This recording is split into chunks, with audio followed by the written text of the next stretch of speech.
So hello guys, आप सबका स्वागत है हमारी एक और वीडियो में। आज की जो वीडियो है ये हमारी वन शॉट सीरीज़ की फिफ्थ वीडियो होने वाली है। एंड आज की जो हमारी वीडियो होने वाली है ये वीडियो होने वाली है about natural resources of Jammu and Kashmir. So basically इस वीडियो में हम जम्मू एंड कश्मीर के जो नेचुरल रिसोर्सेज हैं, जो भी कुदरती रिसोर्सेज हैं, उनके बारे में बात करेंगे। ऑलरेडी हमने 4 वीडियोस जो है वो बनाई हैं अबाउट डिफरेंट सब्जेक्ट्स। हमने history of Jammu and Kashmir, one shot history of Jammu and Kashmir पढ़ी है। Then we made a video on geography of Jammu and Kashmir. After that we made a video on culture of Jammu and Kashmir. And उसके बाद हमने बात की थी economy of Jammu and Kashmir के बारे में।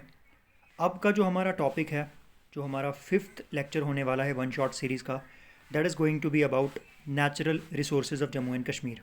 So let's start this topic. So अगर हम इस टॉपिक के बारे में बात करें, natural resources of Jammu and Kashmir के बारे में, तो इसमें हम बात करने वाले हैं अबाउट 6 सब टॉपिक्स। तो 6 सब टॉपिक्स में हम इस पूरे लेक्चर को डिवाइड करेंगे। First we are going to talk about minerals. तो जम्मू एंड कश्मीर में जितने भी मिनरल्स पाए जाते हैं, मिनरल्स का मतलब क्या होता है? मिनरल्स बेसिकली केमिकल सब्सटेंसेस होते हैं जो हमको सॉइल के नीचे से मिलते हैं।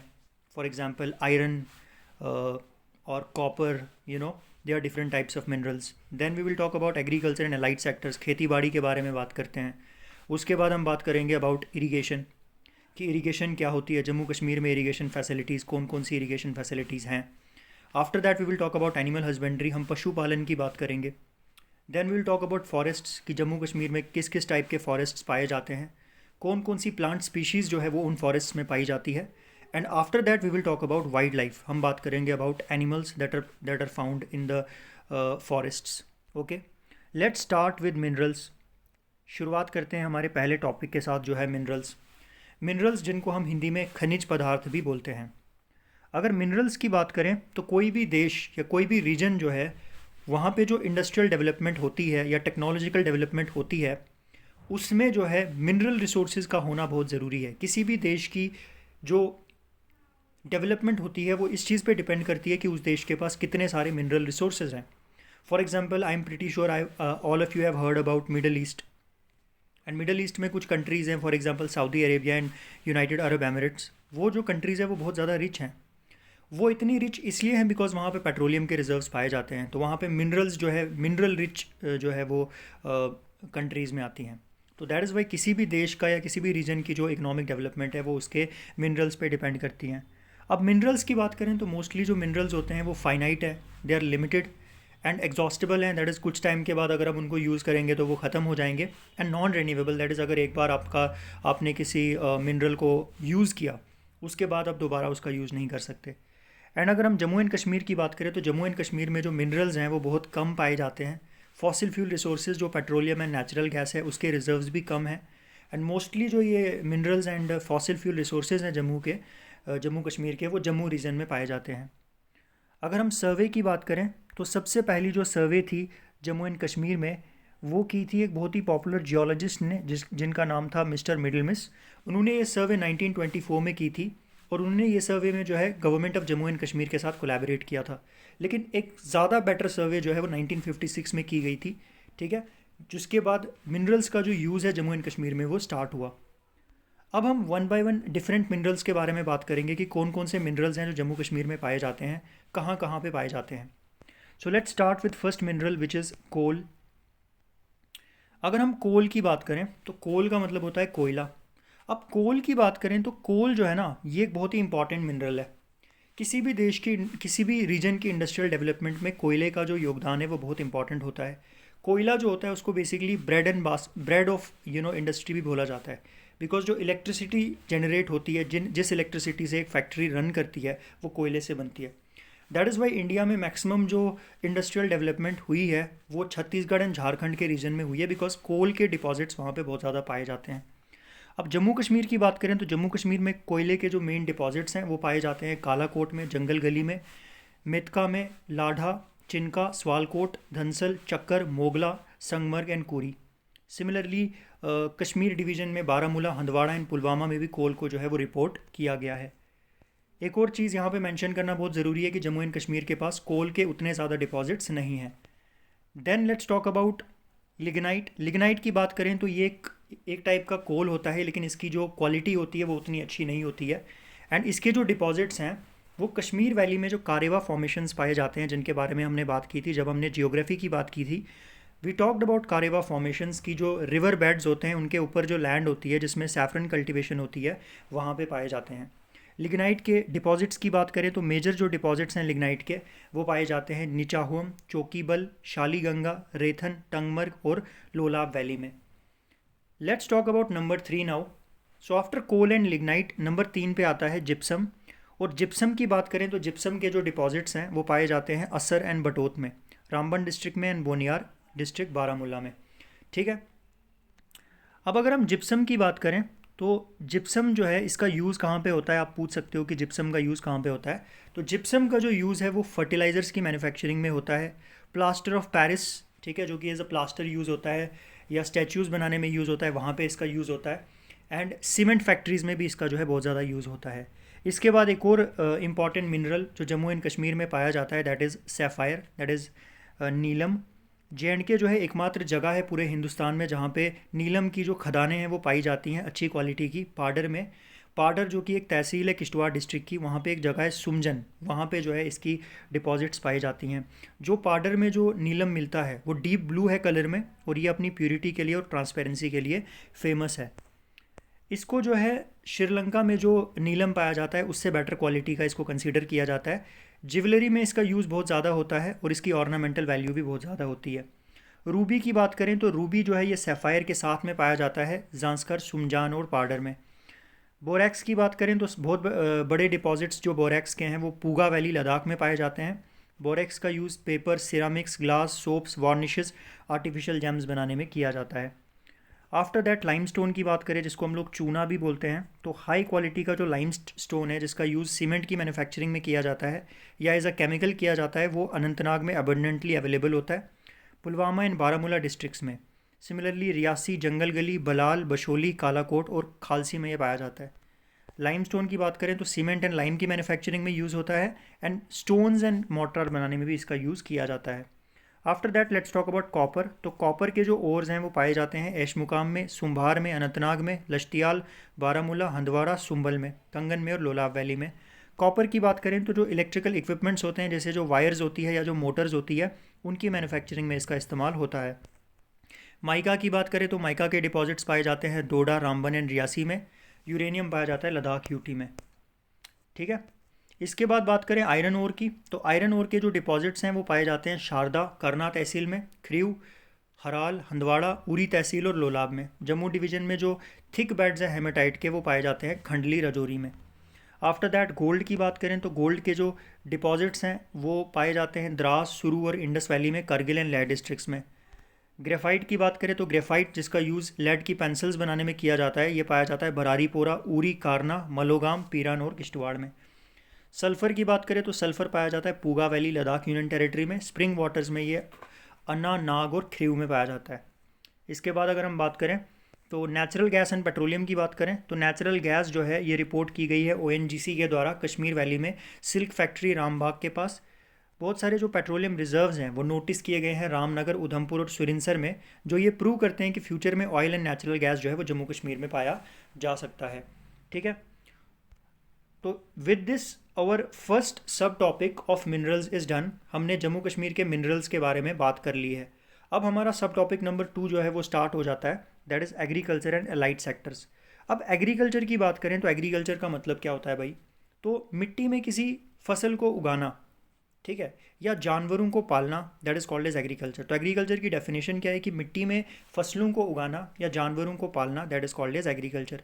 अब जम्मू कश्मीर की अगर हम बात करें तो जम्मू कश्मीर की जो इकॉनमी है वो एक एग्रेरियन इकॉनमी होती है। एग्रेरियन इकॉनमी का मतलब क्या होता है, एग्रेरियन इकॉनमी एक ऐसे टाइप की इकॉनमी होती है जहाँ पे मेजॉरिटी जो पॉपुलेशन है वो एग्रीकल्चर पे डिपेंडेंट है, वो खेती बाड़ी पे, जो खेती बाड़ी उनका मेन सोर्स ऑफ इनकम है। ठीक है, बहुत सारे लोग, लगभग 70% जो वर्क फोर्स है उनके लिए एम्प्लॉयमेंट जो है वो एग्रीकल्चर जनरेट करता है। सिमिलरली जो 60% रेवेन्यू है वो एग्रीकल्चर से आता है। तो जम्मू कश्मीर जो है ये एक ऐसा यूटी है जो एग्रीकल्चर पे ओवर डिपेंडेंट है, ठीक है। लेकिन जम्मू कश्मीर में आप सबको एक चीज़ पता है कि जम्मू कश्मीर के पास जो लैंड है वो बहुत ज़्यादा लिमिटेड है।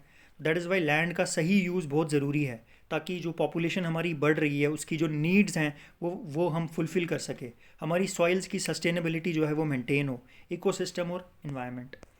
इसके बाद हम बात करते हैं अबाउट एग्रो क्लाइमेटिक रीजन्स। तो क्लाइमेट एंड सॉइल की बेसिस पे जम्मू कश्मीर को हम दो पार्ट्स में बांट सकते हैं, ह्यूमिड सब ट्रॉपिकल रीजन जम्मू का और टेम्परेट कश्मीर वैली, ठीक है।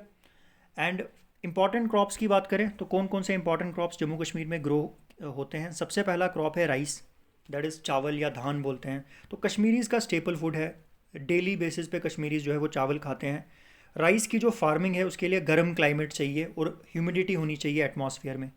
राइस क्या है भाई, राइस एक खरीफ क्रॉप है जिसकी सोइंग मार्च अप्रैल में होती है और इसकी जो हार्वेस्टिंग कटाई होती है वो ऑटम में होती है। राइस के लिए एक चीज़ बहुत ज़रूरी है, वो है कि पानी जो है वो एबंडेंटली होना चाहिए। कश्मीर वैली को राइस बाउल बोला जाता है, और जो आरएसपुरा की तहसील है जम्मू में वो पूरी दुनिया में अपने बासमती चावल के लिए फेमस है। इनफैक्ट जो बासमती 370 है जो कि एक वैरायटी है राइस की, उसको जीआई टैग भी मिला है।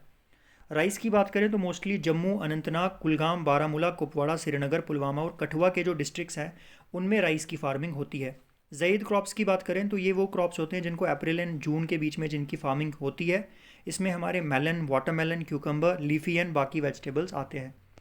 वीट की बात करें तो वीट क्या है भाई, वीट स्टेपल फूड है जम्मू के लोगों का। जम्मू के लोग रोज़मर्रा डेली बेसिस पे वीट कंज्यूम करते हैं। राबी क्रॉप है और इसके प्लांट को ठंडा क्लाइमेट चाहिए, तो ठंडे इलाके का क्रॉप है।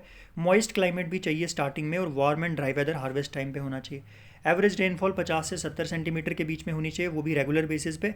इंपॉर्टेंट वीट प्रोड्यूसिंग एरियाज़ में कठुआ, आरसपुरा, सांबा और रियासी आता है। मेज़ की बात करें तो मेज़ एक और इम्पॉर्टेंट सीरियल क्रॉप है जम्मू कश्मीर का। हॉट ड्राई क्लाइमेट चाहिए, रेनफॉल 75 सेंटीमीटर से लेके 125 सेंटीमीटर तक चाहिए। मई से लेके जुलाई के बीच में इसकी सोइंग होती है और हार्वेस्टिंग अगस्त नवंबर के बीच में होती है। कश्मीर वैली में जो कारेवा लैंड्स होती हैं उनके ऊपर इसकी कल्टीवेशन होती है, और जम्मू रीजन में राजौरी, डोडा, पुंछ और उधमपुर जो हैं ये कुछ एरियाज़ है जहाँ पे सबसे ज़्यादा प्रोडक्शन जो है वो मेज़ की होती है। इसके बाद बात करें, इसके बाद हमारे पास आता है टोबैको। टोबैको एक इम्पॉर्टेंट प्लांट है।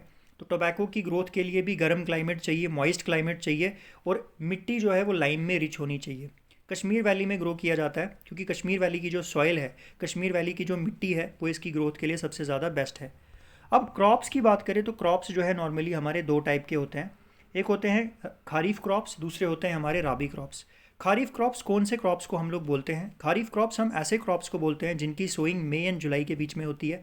मई एंड जुलाई के बीच में इनको हम लोग बोते हैं, और इनकी जो कटाई है वो सितंबर एंड अक्टूबर के बीच में होती है। फॉर एग्जांपल राइस, मेज, टोबैको एंड पल्सेस। तो बेसिकली जिन फसलों को हम गर्मियों में लगाते हैं उनको हम लोग खारीफ क्रॉप्स बोलते हैं। एंड देन राबी क्रॉप्स क्या होते हैं कि जो विंटर की स्टार्टिंग में जिनकी सोइंग होती है और समर सीजन के शुरू होने से पहले जिनकी कटाई होती है, जैसे वीट, ऑयल सीड्स, ग्राम, पोटैटोज़, ठीक है। फिर बात करते हैं ऑयल सीड्स की। तो सीरियल्स तो हो गए वो क्रॉप्स जो हमको कार्बोहाइड्रेट्स प्रोवाइड करते हैं। अब कुछ ऐसे क्रॉप्स होते हैं जिनसे हमको ऑयल मिलता है, तेल मिलता है। उन क्रॉप्स को जिनसे हमको तेल मिलता है, जिनके सीड्स से हम लोग तेल की एक्सट्रैक्शन करते हैं, उन क्रॉप्स को हम बोलते हैं ऑयल सीड्स। ऑयल सीड्स को भी गर्म एंड मॉइस्ट क्लाइमेट चाहिए। पूरे कश्मीर प्रोविंस में इनको ग्रो किया जाता है, लेकिन सबसे ज़्यादा ऑयल सीड्स की जो प्रोडक्शन है वो अनंतनाग और श्रीनगर में होती है। 6700 एकड़ जो एरिया है कश्मीर रीजन में वो ऑयल सीड्स को प्रोड्यूस करता है। रेप सीड, मस्टर्ड, लिनसीड, सेसेमम, तोरिया और कॉटन सीड जो हैं ये ऑयल सीड्स की मेन वेराइटीज़ हैं। फिर बात करते हैं पल्सेस की। अगर हम पल्सेस की बात करें तो हॉट एंड ड्राई क्लाइमेट जो जे का है वो बेस्ट है पल्सेस की कल्टीवेशन के लिए। बहुत छोटे छोटे पैचेस जो लैंड के होते हैं उनके ऊपर पल्सेस को ग्रो किया जाता है, ठीक है।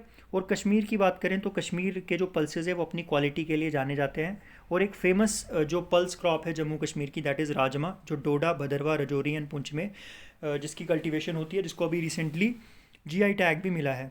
देन हम बात करते हैं एक और इम्पॉर्टेंट क्रॉप के बारे में, विच इज़ सैफरन। आप सब ने सुना होगा। सैफरन की बात करें तो जिसको लोकल लैंग्वेज में केसर भी बोला जाता है, इसका साइंटिफिक नेम है क्रॉकस सेटाइवस। इसमें बहुत सारी मेडिसिनल प्रॉपर्टीज़ होती है, दैट इज़ हेल्थ से रिलेटेड अगर किसी को कोई इशू होता है तो उसका सोल्यूशन जो है वो मिल सकता है अगर हम इसको कंज्यूम करेंगे। सिमिलरली इसको एज अ स्पाइस भी यूज़ किया जाता है, एरोमेटिक, इसमें बहुत अच्छी खुशबू होती है। और ये एक इंपॉर्टेंट कैश क्रॉप है जम्मू एंड कश्मीर की। कैश क्रॉप क्या होता है भाई? Cash crop is a type of crop जिसको लोग फार्मर इसलिए ग्रो करता है ताकि वो उसको बेच के जो है अच्छा प्रॉफिट कमा सके। कश्मीर के पामपोर में इसको ग्रो किया जाता है, सिमिलरली किश्तवाड़ एंड भदरवाह में। पामपोर में लगभग 3000 एकड़ जो है वो इसकी कल्टीवेशन के अंडर आता है, एंड स्मॉल क्वांटिटी जो है बाकी जगह पे प्रोड्यूस होती है। लोकल लैंग्वेज में इसको ज़ाफ़रान भी बोला जाता है। अब बात करते हैं नेशनल मिशन ऑन सैफरन की। तो सैफरन कल्टीवेशन जो है रिसेंटली उसकी प्रोडक्शन पे बहुत ज़्यादा इफेक्ट पड़ता है, उसकी प्रोडक्शन कम हो रही है। तो इस चीज़ को जब सरकार ने देखा तो सेंट्रल गवर्नमेंट ने एक मिशन लॉन्च किया, नेशनल मिशन ऑन सैफरन। मकसद क्या था कि जो सैफरन की कल्टीवेशन जिसको एक झटका लग रहा है, जिसकी प्रोडक्शन कम हो रही है, वो बढ़े। ठीक है। एंड मेन मकसद इसका ये है कि जो सैफरन कल्टीवेशन जो हो रही है उसको रिवाइव किया जाए। शुगर केन की बात करें, गन्ने की बात करें, तो अखनूर, कठुआ, आरसपुरा रीजन और जम्मू में जो है इसकी कल्टीवेशन होती है। कश्मीर में ग्रो नहीं करता बिकॉज इसको ग्रो करने के लिए गर्म क्लाइमेट की ज़रूरत पड़ती है। ठीक है। इसके बाद हम बात करते हैं अबाउट टी। टी की बात करें, चाय की बात करें, तो जम्मू कश्मीर में कटरा और जो बसंतगढ़ रीजन है वहाँ पे जो स्लोप्स हैं हिल की, वहाँ पे टी की कल्टीवेशन होती है। जवार एंड बाजरा की बात करें तो इसको जानवरों के लिए as a fodder, as a चारा जो है ग्रो किया जाता है। और मेन कहाँ कहाँ पे ग्रो किया जाता है? कंडी, सांबा, कठुआ और हीरानगर में। ठीक है। सो विद दिस हमारे जो मेजर फसलें हैं उनकी हमने बात कर ली है, बट अब हम बात करते हैं फ्रूट्स की। तो जम्मू कश्मीर में बहुत सारे फ्रूट ट्रीज़ को भी ग्रो किया जाता है। Apples, pears, cherries, plums, pomegranates, mulberries, peaches, apricots, walnuts and almonds. Mangoes, guava, banana, oranges and blackberries जो है इनको जम्मू रीजन में ग्रो किया जाता है। और लद्दाख में एप्रिकॉट्स, ग्रेप्स एंड वॉलनट्स को ग्रो किया जाता है। तो अभी तक हमने जितने भी क्रॉप्स की बात की, ये जितने भी क्रॉप्स थे, ऑल ऑफ दीज क्रॉप्स ये फूड क्रॉप्स में आते हैं। दैट इज़ ये वो क्रॉप्स हैं जिनको हम लोग खाते हैं। अब कुछ ऐसे भी क्रॉप्स होते हैं जिनको हम खाते नहीं हैं, but still they are important because उनका यूज़ अलग अलग कामों में होता है। फॉर एग्जाम्पल एक इंपॉर्टेंट क्रॉप है सिल्क। सिल्क की बात करें तो सिल्क क्या है भाई? Silk basically it's not a crop. ये क्या होता है? ये एक ऐसा, आप समझ लो कि धागा होता है जो हमको एक वर्म से, एक इंसेक्ट से मिलता है। एक इंसेक्ट कीड़ा होता है जिसका नाम होता है सिल्क वर्म। तो सिल्क वर्म की जो एक स्टेज होती है, आप समझ लो कि सिल्क वर्म जब छोटा होता है तो तब उसको बोलते हैं कोकून। और उस कोकून से जो ये धागा निकलता है उसी को हम लोग सिल्क बोलते हैं। और ये जो सिल्क वर्म होता है ये मलबरी जो शहतूत का पेड़ होता है उसके लीफ को फीड करता है और उसी पे जो है सिल्क बनता है। इसको कश्मीर, पुंछ, राजौरी, डोडा, भदरवा, बशोली, रामनगर और बनिहाल में इसकी कल्टीवेशन होती है। सिल्क की जो फैक्ट्रीज़ हैं वो श्रीनगर और जम्मू में हैं जो सिल्क का धागा बनाती हैं कोकून से। तो सिल्क भी आप समझ लो कि एक क्रॉप ही है, एग्रीकल्चर में ही आता है, बट इसका यूज़ कपड़ा बनाने में किया जाता है। सिमिलरली वूल की बात करें तो जो शीप है, जो शीप होती है, जो भेड़ होती है, जिसको कुछ लोग लद्दाख एंड कश्मीर वैली में पालते हैं, उससे हमको ये जो वूल है वो ऊन जो है वो मिलती है, एंड उससे भी धागा बनाया जाता है एंड कपड़े जो है वो बनाए जाते हैं। मैरीना पश्मीन वूल जो है ये पूरी दुनिया में सबसे ज़्यादा फेमस है और सबसे बेस्ट क्वालिटी के जो शॉल्स हैं वो इसी के बनते हैं। अब यहाँ पे कुछ स्पेशल चीज़ों के बारे में बात करते हैं। Floating gardens, red floating garden जिसको रड भी बोला जाता है। अब what do we mean by Rad? तो बेसिकली डल लेक जो कि श्रीनगर में है उसके अराउंड लोग क्या करते हैं, वो सब्जियां उगाते हैं। और ये एक इम्पॉर्टेंट फीचर है कश्मीर वैली का। डेम्ब फील्ड्स एंड रद बेसिकली क्या होते हैं? ये फ्लोटिंग गार्डन्स होते हैं जो पूरे श्रीनगर शहर को वेजिटेबल्स सप्लाई करते हैं। रद की बात करें तो ये फ्लोटिंग गार्डन्स होते हैं जो किसके बने होते हैं? जो रीड के बने होते हैं। बेसिकली रीड एक तरीके का घास होता है। और बहुत सारे वेजिटेबल्स जैसे टोमेटोज़, क्यूकम्बर, मेलन्स, वाटरमेलन्स जो हैं वो इन फ्लोटिंग गार्डन्स में ग्रो होते हैं। जुलाई से लेकर सितंबर के बीच में इन क्रॉप्स की हार्वेस्टिंग होती है। डैम फील्ड्स की बात करें तो डैम हांजीज या वेजिटेबल ग्रोवर्स जो हैं उन्होंने डल, निगीन एंड वुलर लेक्स में जिन रीजन्स में पानी कम है वहाँ से इस ज़मीन को निकाला है। ये जो ज़मीन है बहुत ज़्यादा उपजाऊ होती है, फर्टाइल होती है, दैट इज़ वाई इनको डैम फील्ड्स बोला जाता है। मेन क्रॉप्स जिनको यहाँ पे ग्रो किया जाता है pumpkins, gourd, melon, tomato, turnip, carrot, radish, onions, chillies, lettuce, white beans, maize and rape seeds. अब इसमें कोई डाउट की बात नहीं है कि रड एंड डेम फील्ड्स जो हैं वो फ्रेश वेजिटेबल्स प्रोवाइड करते हैं, लेकिन एट द सेम टाइम इनसे क्या होता है कि पानी पोल्यूट हो जाता है एंड जो लेक्स की सिल्टिंग है वो बढ़ जाती है। ठीक है, जिससे अल्टीमेटली हमारी जितनी भी लेक्स हैं, चाहे वो डल लेक हो, चाहे वो निगीन लेक हो, वो लैंड में कन्वर्ट हो जाएगी। ठीक है। अब बात करते हैं अबाउट हॉर्टिकल्चर।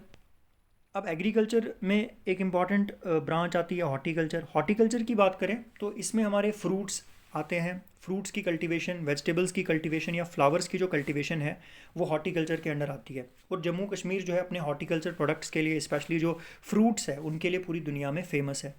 जम्मू कश्मीर की बात करें तो जम्मू कश्मीर में डिफरेंट टाइप के हॉर्टिकल्चरल क्रॉप्स को ग्रो किया जा सकता है। बहुत सारे टेम्परेट फ्रूट्स ग्रो होते हैं। टेम्परेट फ्रूट्स ऐसे फ्रूट्स होते हैं जो टेम्परेट रीजन्स में, माउंटेनियस एरियाज़ में ग्रो करते हैं, जैसे apple, pear, plum, apricot, pomegranates, grapes, peaches, walnuts, almonds, cherries and subtropical fruits जैसे कि मैंगो, गावाइन, लीची।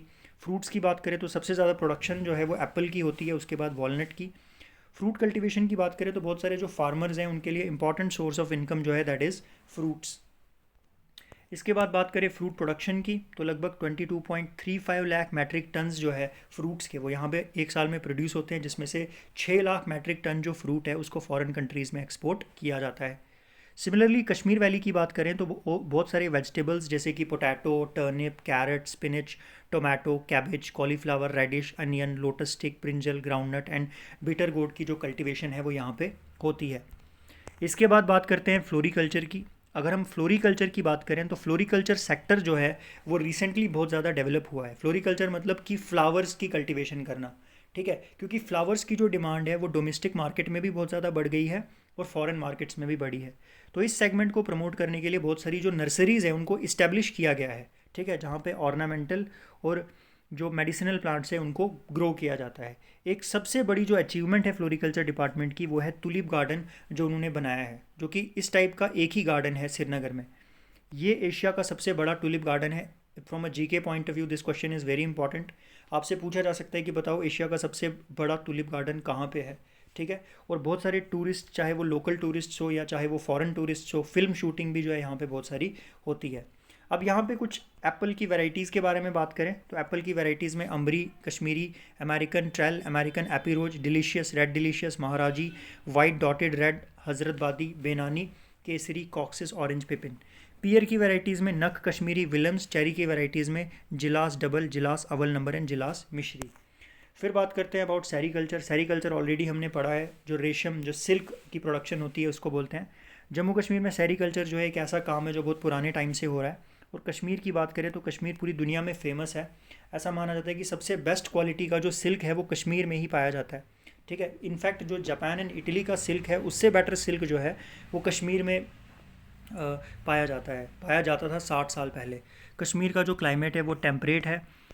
दैट इज़ वाई यूनिवोल्टीन एंड बाईवोल्टीन दोनों सिल्कवर्म स्पीशीज़ यहाँ पे ग्रो कर सकती है, ठीक है। अब ये सुन के बड़ा हैरानी, दिल को बहुत ज़्यादा तकलीफ़ होती है कि जम्मू एंड कश्मीर जो है जिसका एक बहुत अच्छा पास्ट रहा था, जहाँ पे सेरीकल्चर एक बहुत बड़ी इंडस्ट्री हुआ करती थी किसी टाइम पे, अभी वो एक डिक्लाइन जो है वो विटनेस कर रही है। मलबेरी लीव्स बहुत कम है, ठीक है, क्योंकि जो इंसेक्ट्स है वो बहुत ज़्यादा डैमेज कॉज करते हैं, ठीक है। तो जिसकी वजह से जो ये मलबेरी ट्रीज़ है उनमें ज़्यादा एक्सपेंशन देखने को नहीं मिलती।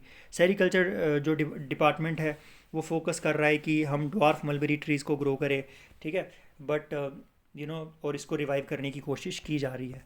फिर बात करते हैं हम अबाउट एपीकल्चर। अगर हम एपीकल्चर की बात करें तो एपीकल्चर को हम लोग बी कीपिंग भी बोलते हैं, बेसिकली मधुमक्खी पालन इसको बोला जाता है। अगर हम कश्मीर वैली की बात करें तो कश्मीर वैली में डिफरेंट वैरायटी के फ्लावर्स पाए जाते हैं, लिली से लेके सैफरन तक, नार्सिसस से लेके ब्रेसिका तक और आइरिस से लेके रेक्सिस तक। मोस्टली जो फ्लावर्स हैं वो हनी बीज पे डिपेंडेंट है पॉलिनेशन के लिए। बहुत सारे ट्रीज़ जैसे कि एप्पल, पियर, चेरी, आलमंड, वॉलनट जो है वो फ्रूट्स तब तक प्रोड्यूस नहीं करते हैं जब तक वो उनको पॉलिनेट ना करे।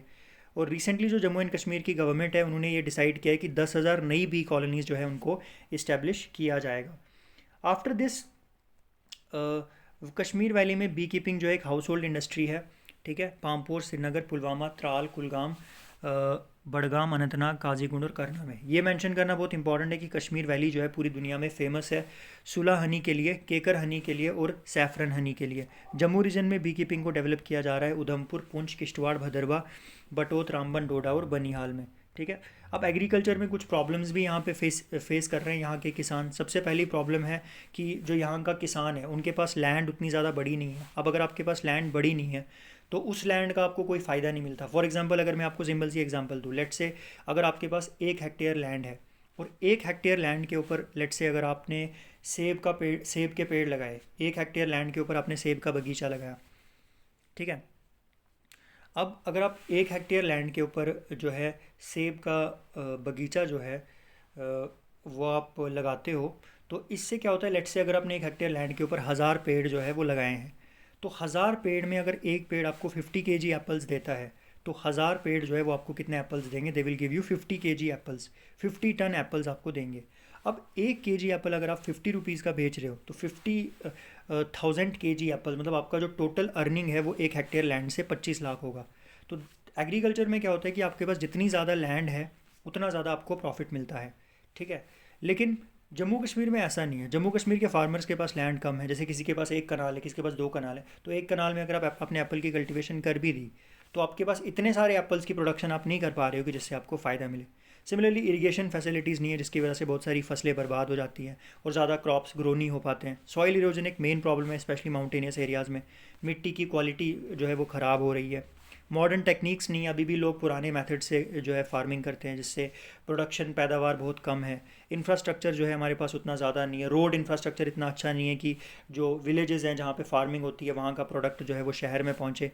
मार्केटिंग फैसिलिटीज़ नहीं है, फार्मर्स कल्टीवेशन करें लेकिन उनको इस चीज़ का कोई आइडिया नहीं है कि वो उस चीज़ अगर वो लेट से कोई फार्मर है वो एप्पल की फार्मिंग करता है तो उसकी मार्केट ही नहीं है, ठीक है। स्कीम्स की बात करें तो बहुत सारी स्कीम्स हमारी सरकार ने निकाली हैं, जैसे national mission for sustainable agriculture NMSA, राष्ट्रीय कृषि विकास योजना RKVY, national food security mission NFSM।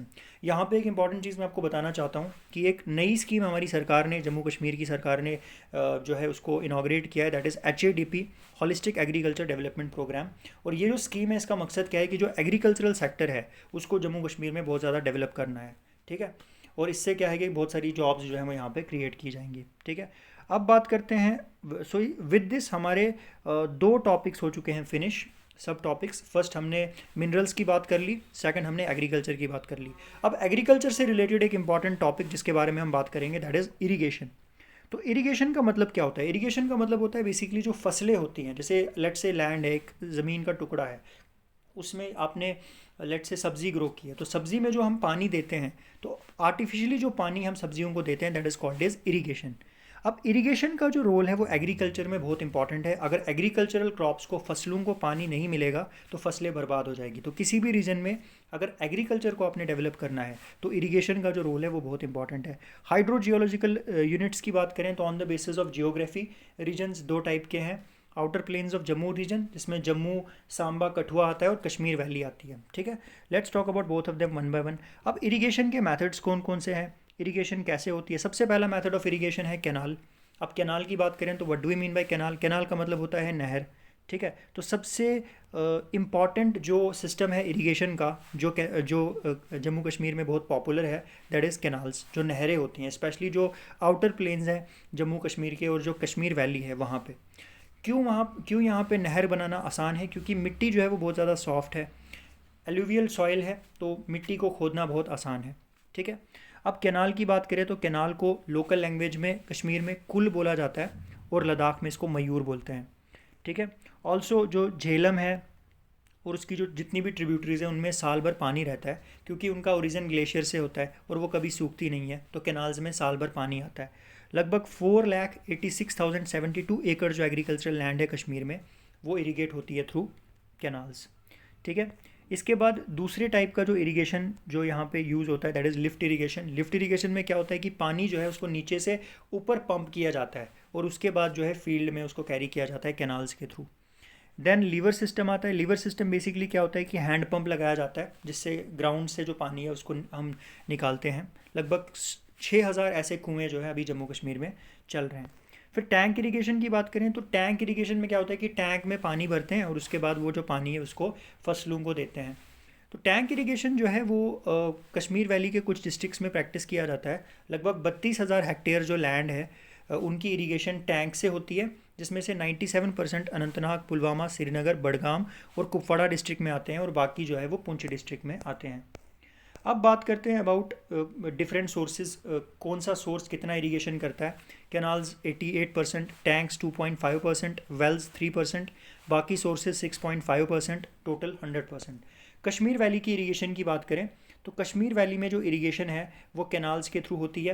Canals 2 type की होती हैं, एक होती हैं ज़मींदारी कैनाल्स, एक होती हैं गवर्नमेंट कंस्ट्रक्टेड कैनाल्स। ज़मींदारी कैनाल्स की बात करें इन कैनाल्स को लोकल लैंग्वेज में कुल्स भी बोला जाता है। और ये जो कैनाल्स होती है इनको बनाने का काम और इनकी मेंटेनेंस का जो काम होता है वो लोकल फार्मर्स का होता है। और ये लगभग 60% जो लैंड है कश्मीर की उसको इरिगेट करते हैं।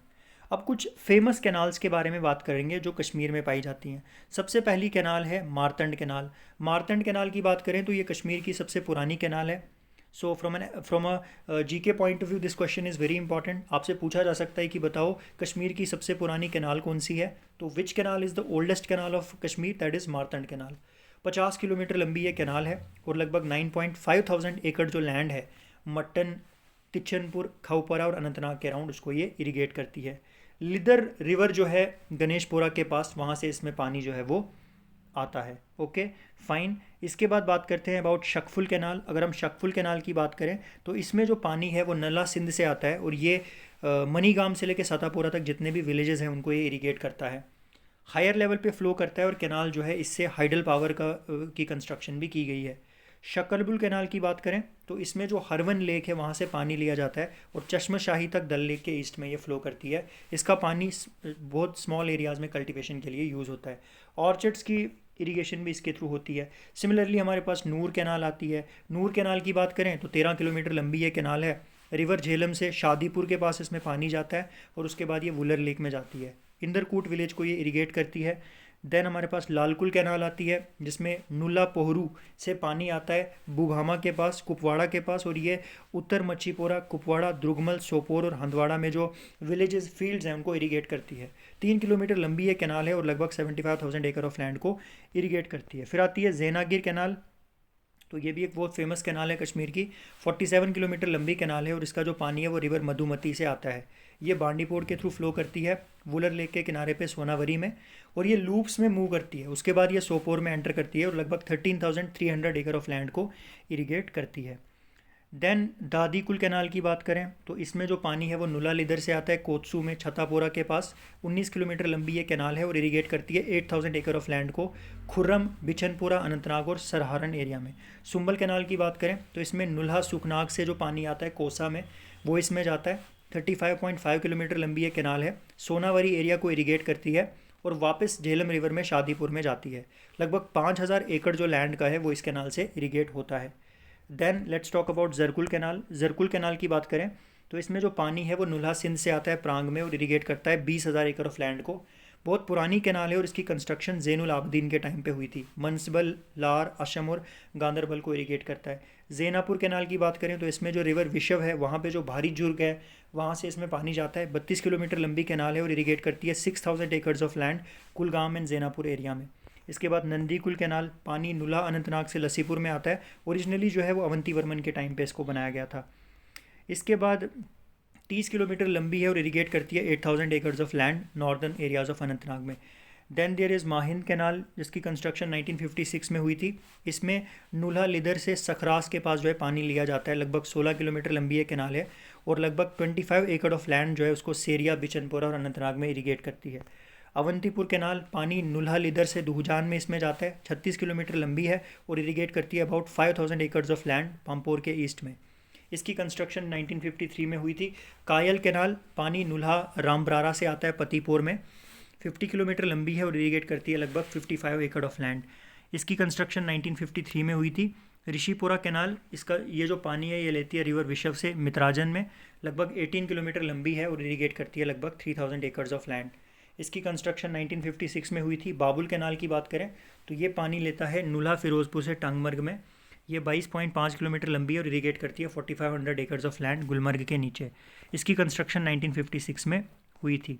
ठीक है। इसके अलावा चंदोसा, ब्योरचानी, गंद, मलोरा, रिखिलतेर, गोरखा, अवनपुरा और ब्रिंजल कुछ और छोटी कैनाल्स हैं जो कि 15,000 एकड़ ऑफ लैंड को इरिगेट करती है। अब यहाँ पे एक चीज़ मैं आपको बताना चाहता हूँ कि भाई इतनी सारी कैनाल्स के बारे में हमने पढ़ा तो ज़रूरी नहीं कि आपसे एग्ज़ाम में सारे कैनाल्स के बारे में पूछे कि बताओ, तो इट्स नॉट वेरी इंपॉर्टेंट। तो इनमें से जो मेजर कैनाल्स हैं, फॉर एग्जांपल सबसे बड़ी कैनाल कौन सी है वो आप याद करोगे तो भी चल जाएगा। फिर irrigation in the outer plains of Jammu region की बात करें तो जम्मू रीजन में कौन कौन सी कैनाल्स मेन है। सबसे पहली कैनाल है रणबीर कैनाल। रणबीर कैनाल की बात करें तो ये एक इम्पॉर्टेंट कैनाल है जिसको चिनाब रिवर के लेफ़्ट किनारे से लिया गया है अखनूर में। और जम्मू में जो आरएसपुरा के जो कैनाल जो प्लेन्स हैं उनके थ्रू ये कैनाल बहती है। देन सेकंड जो कैनाल है that is Pratap canal. Pratap canal की बात करें तो ये चिनाब के जो राइट किनारा है उससे ली गई है, और ये 36 किलोमीटर लंबी है, और लगभग 20,000 एकड़ जो अखनूर तहसील का एरिया है वो इसके अंडर आता है। Rice, wheat, oil seeds, orchards, fodder and vegetables जो हैं वो इसके अंडर आते हैं। Then there is Ravi Tawi irrigation system की बात करें तो रावी तवी इरिगेशन कम्प्लेक्स जो है, अगर हम इसकी बात करें तो ये एक इरिगेशन प्रोजेक्ट है जिसका मकसद है इन दो नदियों को, रावी एंड तवी को, कनेक्ट करना। ये जो प्रोजेक्ट है इसमें पोटेंशियल है कि ये लगभग 1.5 लाख एकड़ जो लैंड का है area, Kandi and plain areas में, उसको ये इरिगेट कर सकता है। रावी तवी इरिगेशन कम्प्लेक्स जो है इसमें रावी कैनाल आती है, और Ravi Tawi lift irrigation project जो है इसमें आता है। रावी कैनाल की बात करें तो रावी कैनाल जो है ये रावी के राइट किनारे से शाहपुर कंडी बैरेज में लिया गया है। इस मेन कैनाल की जो लंबाई है दैट इज़ 76 किलोमीटर, और इसको तवी लिफ्ट इरिगेशन प्रोजेक्ट जो विजयपुर में है उसके साथ कनेक्ट किया गया है। ये जो प्रोजेक्ट है ये जो rice and wheat growing areas है कठुआ के, उनको पानी प्रोवाइड करेगा। तवी लिफ्ट इरिगेशन प्रोजेक्ट की बात करें तो एक लिफ्ट स्टेशन जो है वो लेफ्ट किनारे पे तवी रिवर के बनाया गया है, बाहू फोर्ट के पास, और इस पॉइंट पे जो तवी रिवर का पानी है उसको लगभग 31 मीटर की हाइट पे जो है रेज़ किया गया है लिफ्ट पंप्स के थ्रू, और मेन कैनाल में उसको फीड किया गया है। मेन कैनाल की जो लंबाई है दैट इज़ 29 किलोमीटर, जो जम्मू से लेकर रामगढ़ तक बनाई गई है। इसका जो कमांड एरिया है दैट इज़ 15,000 एकड़, जो कि बिशना, जम्मू एंड विजयपुर के थ्रू जाती है। इसके अलावा कठुआ कैनाल, दुद्धर कैनाल, पाई कैनाल, पारगोल कैनाल, उज कैनाल और बसंतपुर कैनाल कुछ और छोटी छोटी कैनाल्स हैं जम्मू रीजन में, जो कि हज़ारों जो एकड़ ऑफ लैंड है उसको ये इरीगेट करती है। फिर बात करते हैं अबाउट लद्दाख यूनियन टेरिटरी की इरीगेशन के बारे में। तो लद्दाख में बहुत सारी छोटी छोटी कैनाल्स पाई जाती हैं जिनको लोकल लैंग्वेज में मयूर बोला जाता है, जो कि लद्दाख के एग्रीकल्चर के लिए बहुत इंपॉर्टेंट रोल प्ले करती हैं। अब कुछ इंपॉर्टेंट कैनाल्स की बात करें तो चुचोत मायूर एक कैनाल है जो कि इंडस रिवर के लेफ़्ट किनारे से ली गई है स्ताकना में। 200 एकड़ जो लैंड है चुचोत, गोंगमा, शामा, योकमा एंड बालम में, उनको ये इरीगेट करती है। वीट, ग्रिम एक टाइप की बार्ले, वेजिटेबल्स एंड फॉडर जो है वो ग्रो किए जाते हैं। इसके बाद थिकासे मायूर की बात करें तो थिकासे मायूर जो है वो ये राइट किनारे से खोदी गई है इंडस रिवर में। 120 एकड़ जो कल्टिवेटेड एरिया है वो इसके अंडर आता है। तो इनके अलावा बहुत सारे जो इरिगेशन प्रोजेक्ट्स हैं जैसे Gargarthan irrigation project, Upshi irrigation project, अभी चंद Mainthang irrigation project, Khumbathang irrigation project, Igaphe irrigation project, Nuruchan irrigation project, Hanle irrigation project जो है वो कंस्ट्रक्ट किए गए हैं, और वो इरिगेशन जो है हज़ारों एकड़ ऑफ लैंड को प्रोवाइड करते हैं। ठीक है, अब हम बात करते हैं आगे। अब हमारे पास आता है टॉपिक नंबर 4। ठीक है, तो नेचुरल रिसोर्सेज का टॉपिक नंबर 4 आता है एनिमल हस्बेंड्री। तो एनिमल हस्बेंड्री का मतलब क्या होता है भाई? एनिमल हस्बेंड्री का मतलब होता है पशुपालन। ठीक है, जानवरों को पालना। तो पशुपालन जो है वो जम्मू कश्मीर की जो इकॉनमी है उसका एक इम्पॉर्टेंट कंपोनेंट है, एक इम्पॉर्टेंट पार्ट है। और बहुत टाइम से अभी भी जो है बहुत सारे जो लोग हैं हमारे जम्मू कश्मीर में वो जानवरों को पालते हैं, पशुपालन करते हैं। ठीक है, और जम्मू कश्मीर की इकॉनमी को बेहतर करने में पशुपालन का जो रोल है वो बहुत इंपॉर्टेंट है। सबसे पहले बात करते हैं लाइव स्टॉक की। तो लाइव स्टॉक की बात करें तो लाइव स्टॉक में हमारे गाय, भैंस ये सब आते हैं। तो जम्मू कश्मीर में जो लाइव स्टॉक इंडस्ट्री है वो एग्रीकल्चर की डेवलपमेंट में बहुत इंपॉर्टेंट रोल प्ले करती है, और इसका जो शेयर है एग्रीकल्चरल जीएसडीपी में वो बढ़ रहा है। जम्मू कश्मीर की बात करें तो बहुत सारी जो लाइव स्टॉक है वो पाई जाती है, cattle, buffalo, sheep, goats, poultry. Latest census की बात करें तो लगभग 73% जो पॉपुलेशन है जम्मू कश्मीर की वो रूरल एरियाज़ में रहती है, और वो एग्रीकल्चर और एग्रीकल्चर से रिलेटेड जो सेक्टर्स हैं जैसे लाइव स्टॉक रियरिंग जो है उनका मेन ऑक्यूपेशन है। अब लाइव स्टॉक की पॉपुलेशन की बात करें तो ऐसा माना जाता है लेटेस्ट सर्वे के अकॉर्डिंग कि 160.4.07 लाख है, जिसमें से हमारे 31.569 लाख कैटल है, दैट इज़ गाय है, 39.204 लाख शीप है, 7.889 लाख बुफलो है, 18.136 लाख गोट है, 58.311 लाख जो मुर्गे हैं, एंड 5.298 लाख जो है वो डक्स हैं। ठीक है भाई, अब डॉर्पर की बात करें तो भाई ये डॉर्पर क्या है? ठीक है, तो मटन की जो प्रोडक्शन है उसको बढ़ावा मिले उसके लिए डॉर्पर ब्रीड जो शीप की है उसको जम्मू कश्मीर में इंट्रोड्यूस किया गया है। डॉर्पर की बात करें तो डॉर्पर का जो ईव होता है दैट इज़ जो फीमेल होती है उसका वेट होता है 80 to 100 kg, और जो रैम होता है जो मेल होता है उसका वेट होता है 110 to 140 kg। And because of that dorper जो है वो एक बहुत बढ़िया एक ब्रीड है जिसको यहाँ पे ग्रो किया जा सकता है। डॉर्पर की बात करें तो इसका जो किलिंग टाइम है वो 5 महीने का होता है। 5 महीने की ये हो गई, उसके बाद आप इसका मीट जो है इसको मीट के लिए आप काट सकते हो। इसका मीट जो है लीन होता है, दैट इज़ इसमें ज़्यादा फैट भी नहीं होता है। फाइबर फैट कंटेंट इसमें कम होता है इंडियन शीप के कंपैरिजन में, ठीक है। और ये जो है 8 महीने के अंदर अंदर जो है छोटा बच्चा भी देती है। अब बात करते हैं डेयरी डेवलपमेंट की। तो अब डेयरी फार्मिंग यूनिट्स की बात करें तो डेयरी फार्मिंग यूनिट्स की जो को इस्टेब्लिश करने की जो स्कोप है वो जम्मू कश्मीर में बहुत ज़्यादा है, क्योंकि अभी भी जम्मू कश्मीर जो है वो मिल्क प्रोडक्शन में सेल्फ सफिशिएंसी अटेन नहीं कर चुका है। अभी भी जम्मू कश्मीर में जो दूध है वो बाहर से आता है। पर कैपिटा मिल्क कंजप्शन जो है वो 1 ग्राम है पर डे, जो कि नेशनल एवरेज से ज़्यादा है। मतलब एक एवरेज इंसान जम्मू कश्मीर में बहुत ज़्यादा अमाउंट में दूध जो है वो कंज्यूम करता है। तो दूध की जो प्रोडक्शन है उसको बढ़ावा मिले और जम्मू कश्मीर की जो डिपेंडेंस है इंपोर्ट्स पे वो कम हो जाए, उसके लिए क्या हुआ है कि एक सेंटर ने एक स्कीम स्पॉन्सर की है, national mission on protein supplements, जो सब स्कीम है CSSRKVY की, उसको इम्प्लीमेंट किया जा रहा है जम्मू एंड कश्मीर में। एक और सेंट्रल सेक्टर स्कीम है डेयरी एंटरप्रेन्योरशिप डेवलपमेंट स्कीम, वो ऑपरेशनल है सितंबर 1 से, और उसको नाबार्ड इम्प्लीमेंट कर रहा है। फिर थ्रस्ट एरियाज़ की बात करें तो आर्टिफिशियल इंसेमिनेशन कवरेज बढ़ रही है, ठीक है। जेनेटिक रिसोर्स पूल्स जो है वो इस्टेब्लिश हो रहे हैं। इनएसेसिबल एरियाज़ जो JNK के हैं वो फ्रोजन सीमन टेक्नोलॉजी के अंडर आ रहे हैं। FST के इनपुट्स बढ़ रहे हैं। पैरावेट स्कीम जो है फास्ट ट्रैक पे आ रही है, और AI जो है वो डेयरी कोऑपरेटिव सोसाइटीज़ के थ्रू की जा रही है। अब शीप एंड गोट रियरिंग की बात करें तो जम्मू कश्मीर का जो एग्रोक्लाइमेटिक कंडीशन है वो ऐसा है कि यहाँ पे बहुत सारे पैस्चर्स पाए जाते हैं, और बहुत सारी ऐसी नेचुरल चीज़ें हैं जिससे जम्मू एंड कश्मीर जो है वो शीप एंड गोट रियरिंग के लिए सबसे सूटेबल बन गया है। शीप की बात करें तो बहुत सारी चीज़ों में इसका यूज़ होता है। वूल प्रोवाइड करती है हमको, meat, skin and manure. Livestock का जो कंट्रीब्यूशन है उसकी अगर हम बात करें तो वो हमारी इकोनॉमी में बहुत ज़्यादा है, और शीप एंड गोट पॉपुलेशन 56% बनाती है टोटल पॉपुलेशन का। फिर बात करते हैं शीप ब्रीड्स की। तो डिफरेंट टाइप की sheep breeds Jammu and Kashmir में पाई जाती हैं। भदरवाही, पुंछी, गड्डी, बकरवाली, रामबुली जम्मू रीजन में पाई जाती हैं, और करनाही और गुरेजी जो है 2 इंपॉर्टेंट ब्रीड्स हैं कश्मीर वैली की। लद्दाख रीजन में चंगथंगी और कुछ लोकल ब्रीड्स पाई जाती हैं। स्कीम्स की बात करें तो शीप हस्बेंड्री ने जो है बहुत सारी स्कीम्स लॉन्च की हैं। Mini sheep farms, national mission for protein supplementation scheme, backyard sheep farming scheme, seed capital fund scheme of Jammu and Kashmir entrepreneurship development institute एक बेस्ट स्कीम है शीप फार्म को इस्टेब्लिश करने के लिए। फिर बात करते हैं पोल्ट्री डेवलपमेंट की। तो जम्मू एंड कश्मीर में जो सप्लाई एंड डिमांड है पोल्ट्री प्रोडक्ट्स की उसमें बहुत ज़्यादा गैप है, तो ये भी एक बहुत बड़ा इनकम जनरेटर बन सकता है यहाँ के यूथ के लिए। अभी ज़रूरत यह है कि पोल्ट्री मीट एंड एग की प्रोडक्शन जो है उसको बढ़ाया जाए, ठीक है, ताकि प्राइवेट एंटरप्राइजेज़ को एनकरेज किया जाए, ठीक है। लास्ट डेकेड में जो है बहुत ज़्यादा ग्रोथ पोल्ट्री सेक्टर में देखने को मिली है। पोल्ट्री फार्मिंग जो है वो जम्मू, कठुआ, उधमपुर और पुलवामा एंड बडगाम डिस्ट्रिक्ट्स में बहुत ज़्यादा ग्रो कर रही है। पश्मीना की बात करें तो पश्मीना, या जिसको चांगड़ा गोट बोलते हैं, सबसे सॉफ्टेस्ट और सबसे गर्म एनिमल फाइबर जो पश्मीना है वो ये प्रोड्यूस करती है, जिससे पश्मीना शॉल्स बनाए जाते हैं। पैस्टोरल गोट फार्मिंग जो है वो हाईएस्ट बेल्ट में होती है, जिसको चंगथंग एरिया बोलते हैं लद्दाख में। कश्मीर मैरिनो की बात करें तो कश्मीर मैरिनो ब्रीड जो है ये 1960 में इवॉल्व हुई थी government sheep breeding and research farm Reasi में। कश्मीर मैरिनो शीप जो है 3 से 4 गुना ज़्यादा प्रोडक्टिव होती है लोकल ब्रीड के कंपैरिजन में। ये जो ब्रीड है ये ज़्यादा रेजिस्टेंट है to adverse climatic conditions and disease.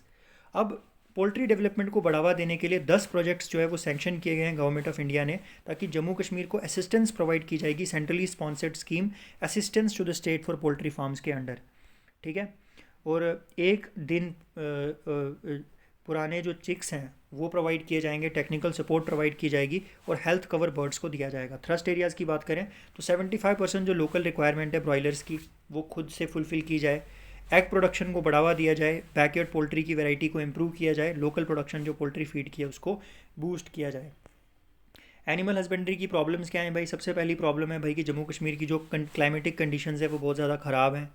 अच्छा फीड और अच्छा फॉडर अवेलेबल नहीं है, ब्रीड्स उतनी अच्छी नहीं है, यील्ड भी कम होती है, और कलेक्शन एंड मार्केटिंग में बहुत सारी प्रॉब्लम्स आती हैं, और हेल्थ केयर फैसिलिटीज़ भी उतनी अच्छी नहीं है। Major livestock development programmes की बात करें तो सबसे पहला जो प्रोग्राम है that is upgradation of live local breeds. तो इस प्रोग्राम का मकसद क्या है कि डिपार्टमेंट ने 2 कैटल ब्रीडिंग फार्म स्टार्ट किए थे। मकसद क्या था कि जो ब्रीडिंग बुल्स हैं, ठीक है, ऐसे बुल्स हम प्रोड्यूस करें जो हाई यील्डिंग हैं, ठीक है, जो बेटर क्वालिटी के हैं, और उससे जो लोकल कैटल है उनको अपग्रेड किया जाए, ठीक है। उसके बाद hill area cattle development programme की बात करें तो इस स्कीम के अंडर जर्सी जो है जर्सी जो बुल है उसकी मदद से जो लोग उसकी मेटिंग करवाई जाती है विद लोकल जो कव होती है, ताकि उसका जो ऑफस्प्रिंग हो वो बेटर क्वालिटी का हो। Special livestock production programme की बात करें तो इसका मकसद है कि ब्रीडिंग जो है, बेटर ब्रीडिंग प्रोग्राम्स डेवलप किए जाए, अच्छा न्यूट्रिशन जो है वो एनिमल्स को मिले और हेल्थ कवर भी जो है वो प्रोवाइड किया जाए। मास वैक्सीनेशन प्रोग्राम की बात करें तो इस प्रोग्राम के अंडर जो डिपार्टमेंट है वो एंटी रेबीज़ वैक्सीन भी प्रोड्यूस करता है। ठीक है। कंजर्वेशन ऑफ थ्रेटन्ड ब्रीड्स की बात करें तो इस प्रोग्राम के अंडर कोशिश की जा रही है कि जो लोकल ब्रीड्स हैं उनको प्रिजर्व किया जाए जो एक्सटिंक्ट होने वाली हैं। तो इस प्रोग्राम के अंडर जो मेन फोकस है वो डबल हम्प्ड कैमल की कंजर्वेशन पे हो रहा है, जो Nubra valley and जंस्करी horse Zanskar में प्रोवाइड किया जाता है, पाया जाता है। फिर लाइफ स्टॉक इंश्योरेंस स्कीम की बात करें तो जम्मू एंड कश्मीर में सेंटर एक स्कीम को स्पॉन्सर कर रहा है, लाइफ स्टॉक इंश्योरेंस स्कीम, जो इंट्रोड्यूस की गई थी 2006 में और अभी बहुत सारे डिस्ट्रिक्ट्स में ऑपरेशनल है। फिर बात करते हैं अबाउट फ्रोज़न सीमन प्रोजेक्ट। तो फ्रोज़न सीमन प्रोजेक्ट रणबीर बाग जो है अभी के टाइम पे 699 सेंटर्स हैं इसके वैली में और 16 एंड 12 सेंटर्स हैं करगिल और लेह डिस्ट्रिक्ट्स में। इसके अलावा 25,000 डजन्स जो फ्रीजन सेमन के हैं वो प्राइवेट ब्रीडर्स को बेचे गए थे पंजाब में, एंड ये जो है बाकी स्टेट्स को भी बेचेगा। फ्रोज़न सीमन लैब जो रणबीर बाग में है उसको ISO 9001 मिला है और कोडेक्स HACCP स्टैंडर्ड्स को वो मीट करता है। Department of animal and sheep husbandry की बात करें तो डिपार्टमेंट जो है ये जो भी मैटर्स होते हैं प्रोडक्शन, प्रोटेक्शन और इम्प्रूवमेंट जो होती है livestock, dairy and poultry की, उससे डील करता है। डिपार्टमेंट जो है ये central acts, schemes and developmental programmes को देखता है और उनको इम्प्लीमेंट करवाता है स्टेट एंड यूटी में। ठीक है। अब बात करते हैं फ़िशरीज़ की। तो फ़िशरीज़ का मतलब क्या होता है भाई? फ़िशरीज़ का मतलब होता है मछली पालन।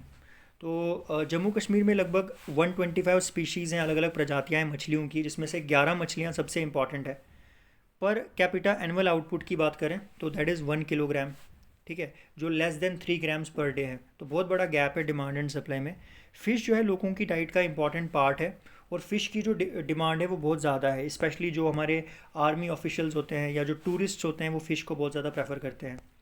तो अगर हम फिशरीज़ के पोटेंशियल को अच्छे से रियलाइज़ करें तो बहुत ज़्यादा असर जो है वो इस पर डाला जा सकता है। फ़िश प्रोडक्शन की बात करें तो रेवेन्यू जनरेशन और एम्प्लॉयमेंट क्रिएशन और न्यूट्रिशन लेवल भी जो है लोगों की बेहतर होगी। जम्मू एंड कश्मीर में 4 टाइप की फ़िश अवेलेबल है: trout, mirror carp, country fish और जम्मू फ़िश। और प्रीडोमिनेंट वेराइटी जो है दैट इज़ मिरर कार्प, जो कि 60% बनाती है टोटल आउटपुट का। ट्रॉट फिशिंग की बात करें तो ट्रॉट फिश की जो प्रोडक्शन है जम्मू एंड कश्मीर में वो बहुत ज़्यादा होती है एंड मोर्टेलिटी रेट भी इसका बहुत कम है, बिकॉज जो क्लाइमेटिक कंडीशंस हैं स्टेट एंड यूटी की वो इसके लिए फेवरेबल है। ट्रॉट एक कोल्ड वाटर फिश है, ठंडे पानी की मछली है, तो क्लाइमेटिक कंडीशंस जो जम्मू कश्मीर की है, स्पेशली जो कश्मीर डिवीजन की है, वो इसकी breeding, stocking, feeding, rearing, production and marketing के लिए बेस्ट है। जम्मू कश्मीर में 2 स्पीशीज़ ट्राउट की, ब्राउन ट्राउट और रेनबो ट्राउट बहुत ज़्यादा पॉपुलर है। ठीक है। नाउ हम बात करने वाले हैं अबाउट सब topic number 5 which is forests. तो अब हम बात करने वाले हैं जंगलों की, जिसको फ्लोरा भी बोला जाता है। फॉरेस्ट की बात करें तो इंसानियत की एग्जिस्टेंस के लिए, ठीक है, फॉरेस्ट बहुत इंपॉर्टेंट है। जम्मू कश्मीर की बात करें तो जम्मू कश्मीर में डिफरेंट टाइप के फॉरेस्ट रिसोर्सेज पाए जाते हैं, जिनका रोल जो इकोसिस्टम है उसको प्रोटेक्ट करने में बहुत इंपॉर्टेंट है। और बहुत सारे जो हिमालयन रिवर्स हैं वो इनके थ्रू फ्लो करते हैं।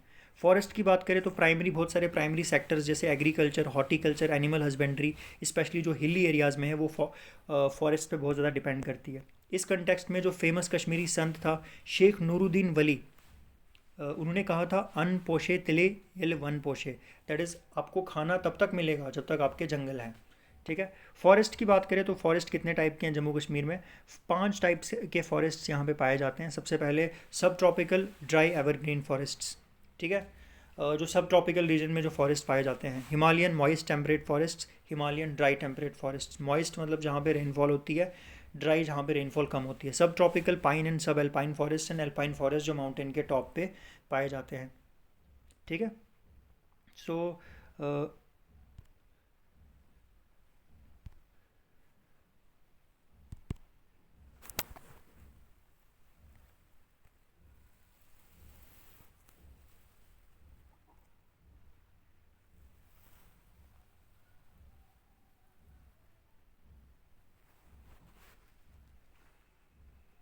We are talking about these forests. ठीक है।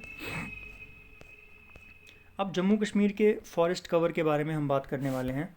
अगर हम जम्मू कश्मीर के फॉरेस्ट कवर के बारे में बात करें तो जम्मू कश्मीर का जो फॉरेस्ट कवर है वो 371 स्क्वायर किलोमीटर बड़ा है according to latest India state of forest report. Jammu Kashmir की बात करें तो ये टॉप 5 स्टेट्स में आता है जहाँ पे मैक्सिमम इंक्रीज़ फॉरेस्ट कवर में देखा गया है पिछले 2 सालों में। और स्टेट्स जिनमें सबसे ज़्यादा इंक्रीज़ देखा गया है फॉरेस्ट कवर में, कर्नाटका, आंध्र प्रदेश, केरला और JNK। ठीक है भाई। एंड ISFR ने रिवील किया था कि जो फॉरेस्ट कवर का जो एक्सटेंट है और जो ट्रीज़ हैं फॉरेस्ट के बाहर, दैट इज़ 29,066 स्क्वायर किलोमीटर। और इस रिपोर्ट ने फर्दर बोला था कि फॉरेस्ट जो JNK हैं उनमें सबसे ज़्यादा वुड जो है वो बड़ी है। 2 UTs जिनमें 15,912 स्क्वायर किलोमीटर आया है अंडर प्रोटेक्शन एरिया नेटवर्क, जो कि 15.59% है टोटल जोग्राफिकल एरिया का। टोटल 42 फॉरेस्ट टाइप्स जो है यूनियन टेरिटरीज़ में पाए जाते हैं। जम्मू एंड कश्मीर में सबसे ज़्यादा डाइवर्सिटी जो हर्ब्स की है वो पाई जाती है। अर्बन फॉरेस्ट्री की बात करें तो अर्बन फॉरेस्ट्री के मेन मकसद क्या है? एनवायरमेंटल पोल्यूशन को कम किया जाए, रिक्रिएशनल एक्टिविटीज़ को प्रमोट किया जाए और सुंदरता को बढ़ाया जाए। ठीक है, इसमें क्या होता है कि public and privately owned lands के ऊपर जो है पेड़ लगाए जाते हैं अर्बन सेंटर्स के अराउंड। ग्रीन बेल्ट्स बनाई जाती हैं, road side avenues, recreational parks, wild life parks.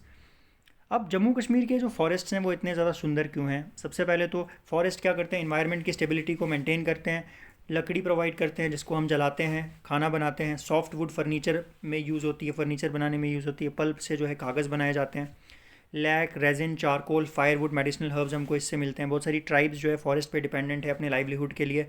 Timber जो है हमको घर बनाने के लिए, फर्नीचर बनाने के लिए चाहिए होता है, वो हमको फॉरेस्ट से मिलता है। क्लाइमेटिक कंडीशंस को फॉरेस्ट मॉडिफाई करता है और रेनफॉल जो है वो बेटर होती है एक एरिया में। फॉरेस्ट जो है सॉइल की फर्टिलिटी को भी इंक्रीज़ करता है। बहुत सारी जो इंडस्ट्रीज़ हैं वो फॉरेस्ट पे डिपेंडेंट है। फॉर एग्जांपल इको टूरिज़्म, बहुत सारे लोग जो है वो फॉरेस्ट में ट्रैवल करना उनको अच्छा लगता है। Turpentine and resin industry, Kashmir willow industry, joinery, ply and other wood based industries जो प्लाईवुड है। फार्मास्यूटिकल्स, बहुत सारे मेडिसिनल प्लांट्स हैं जिनसे हम मेडिसिन मिलती हैं हमको। Leather industry, match factory, fur industry and charcoal industry. ठीक है। प्रॉब्लम्स क्या क्या फेस करते हैं भाई फॉरेस्ट्स? तो प्रॉब्लम, सबसे पहली प्रॉब्लम है डिफॉरेस्टेशन। लोग पेड़ काट रहे हैं, फॉरेस्ट का कवर कम हो रहा है। कुछ फॉरेस्ट ऐसे हैं जहाँ पे पहुँचना बहुत मुश्किल है। फॉरेस्ट राइट्स बहुत बड़ी प्रॉब्लम है। ठीक है, जो लंबरिंग, जो पेड़ों को काटने के मेथड्स हैं वो उतने अच्छे नहीं है। जो लोग पेड़ों को काटते हैं वो ट्रेंड नहीं है, साइंटिफिक टेक्निक्स का यूज़ नहीं होता है। ग्रेजिंग बहुत ज़्यादा होती है, आग से बहुत नुकसान पहुँचता है, पेस्ट से बहुत नुकसान पहुँचता है, और कंस्ट्रक्शन कमर्शियल एक्टिविटीज़ हो रही हैं।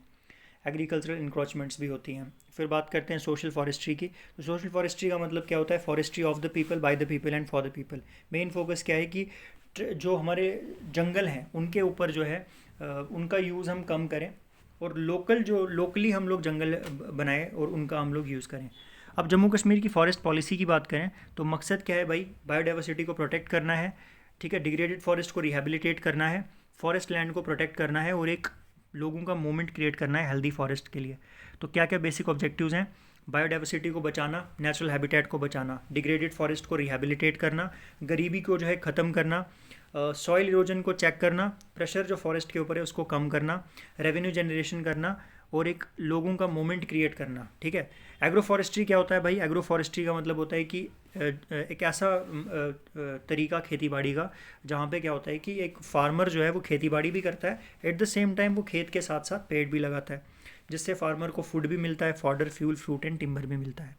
अब बात करते हैं फॉरेस्ट कंजर्वेशन की। फॉरेस्ट कंजर्वेशन का मतलब क्या होता है? फॉरेस्ट कंजर्वेशन का मतलब ये बिल्कुल भी नहीं होता है कि फॉरेस्ट का हम यूज़ ही नहीं करें।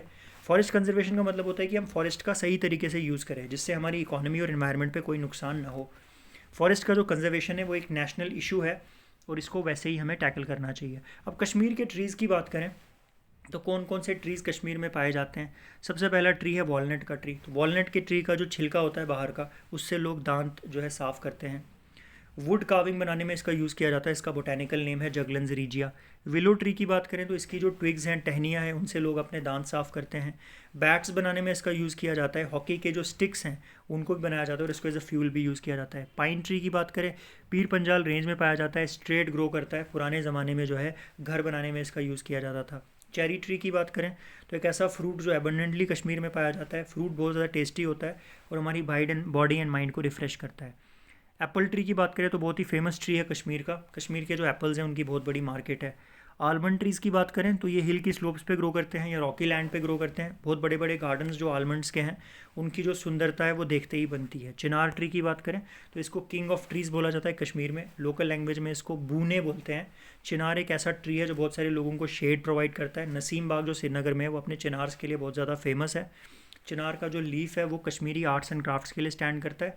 फ्यूल की जो कैलोरीफिक वैल्यू है वो बहुत ज़्यादा होती है। सो विद दिस हम पहुंच चुके हैं अपने लास्ट टॉपिक पे विच इज़ वाइल्ड लाइफ। अब हम बात करने वाले हैं कौन कौन से एनिमल्स यहाँ पे पाए जाते हैं। तो वो एनिमल्स जो अनडोमेस्टिकेटेड होते हैं, जिनको कोई नहीं पालता, वो वाइल्ड लाइफ में आते हैं। जम्मू कश्मीर की बात करें तो जम्मू कश्मीर में बहुत ज़्यादा डाइवर्सिटी देखने को मिलती है। डिफरेंट वैरायटी ऑफ लैंडस्केप्स देखने को मिलते हैं, डिफरेंट टाइप का क्लाइमेट देखने को मिलता है, डिफरेंट हैबिटेट देखने को मिलता है और नेचुरल वेजिटेशन देखने को मिलती है। ठीक है, तो दैट इज़ वाई ये जो अलग अलग कंडीशंस हैं ये अलग अलग एनिमल्स के लिए हैबिटेट्स प्रोवाइड करते हैं। वाइल्ड लाइफ जो जम्मू कश्मीर की है वो साउथ से नॉर्थ तक पूरी तरीके से डिफरेंट है और लोअर एल्टीट्यूड से लेकर हायर एल्टीट्यूड तक। अब जनरल में देखा जाए तो leopard, tiger, bear, wolf, fox, deer, stag, wild cat, moose, rabbit, squirrel और बहुत सारी बर्ड्स जो है वो मेन फौना है जो जम्मू कश्मीर में पाया जाता है। अब यहाँ पे national parks and wild life centuries के बारे में पूछें, आपसे पूछा जा सकता है तो Dachigam national park Srinagar Pulwama 141 square kilometre area, Salim Ali national park Srinagar 9.07 square kilometre area, Hemis national park Leh Ladakh 4400 square kilometre area, Kishtwar national park Kishtwar Doda 400 square kilometre area, Kazinag national park Baramulla 89 square kilometre area. अब यहाँ पे आपसे पूछा जा सकता है कि बताओ सबसे बड़ा नेशनल पार्क कौन सा है। जम्मू कश्मीर यूटी की बात करें तो किश्तवाड़ नेशनल पार्क आएगा डेफिनेटली। और फिर वाइल्ड लाइफ सेंचुरीज़ की बात करें तो वाइल्ड लाइफ सेंचुरीज़ में आपका Gulmarg wild life sanctuary, limber wild life sanctuary, Lachhipura wild life sanctuary and all these. अब वाइल्ड लाइफ सेंचुरीज़ में भी आपसे पूछा जा सकता है कि बताओ सबसे बड़ी वाइल्ड लाइफ सेंचुरी कौन सी है।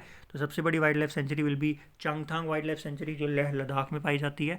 एंड जम्मू कश्मीर में कौन सी सबसे बड़ी है, जम्मू कश्मीर में आएगी ओवेरू अरू वाइल्ड लाइफ सेंचुरी। ठीक है, अब जम्मू कश्मीर एंड लद्दाख के कुछ national parks and wild life centuries के बारे में बात करते हैं।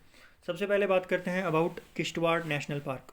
तो किश्तवाड़ नेशनल पार्क की बात करें तो ये जो नेशनल पार्क है एक जम्मू कश्मीर के किश्तवाड़ डिस्ट्रिक्ट में पाया जाता है। 400 स्क्वायर किलोमीटर के एरिया में ये फैला हुआ है। 15 स्पीशीज़ मैमल्स की और 50 स्पीशीज़ बर्ड्स की यहाँ पे पाई जाती हैं। मेन स्पीशीज़ जो ट्रीज़ के यहाँ पे पाए जाते हैं cedrus, deodara, pinus gerardiana, pinus wallichiana. और मैमल की स्पीशीज़ की बात करें hangul, musk deer, langur, leopard, Himalayan brown bear. फिर बात करते हैं हम अबाउट हेमिस नेशनल पार्क। तो high altitude national park eastern Ladakh region में पाया जाता है। सबसे बड़ा प्रोटेक्टेड एरिया है इंडिया में और सबसे बड़ा नेशनल पार्क है इंडिया का।